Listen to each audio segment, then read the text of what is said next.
we need to plot the graph of the logarithmic function f of x if f of x equals the logarithm base 2 of x. To make the graph, a table is needed. Here I have x, here I have f of x, and in the logarithmic function, it will be a bit opposite than usual. In the table, we will not enter x's, but we will enter f of x.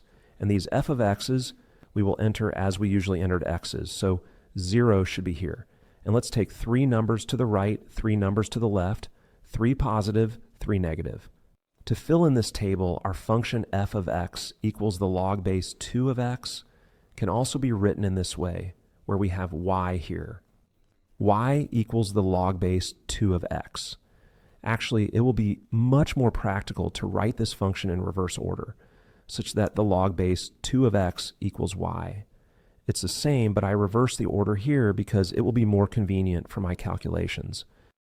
Log base 2 of some x, which I don't know yet, so there's an empty space here, and this should be equal to y, and y is f of x, and my first y, to make it easier, I'll take y equal to 1.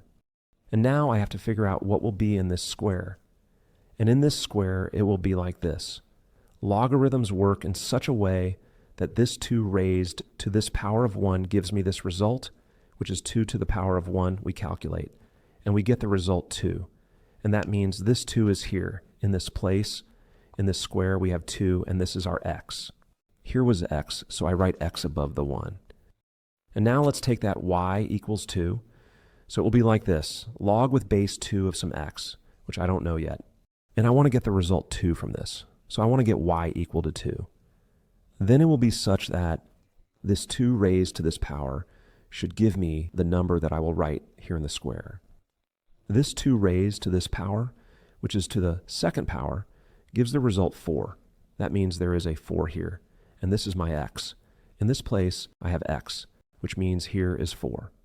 My next y, which is my f of x, will be 3. I take the log with base 2. I don't know this, but I want the result to be 3. So when I raise this 2 to the third power, I get the number I will write here. 2 to the power of 3 is 2 times 2 times 2, and that is 8. That means there must be an 8 here. This x is 8, and we put this x in this place. Now let's take 0. Let y be 0. We leave an empty space here, and the result should be 0 this time. This means that if I raise this 2 to the power of 0, it equals 1. So this one will be in this place. This is my x, which I put here,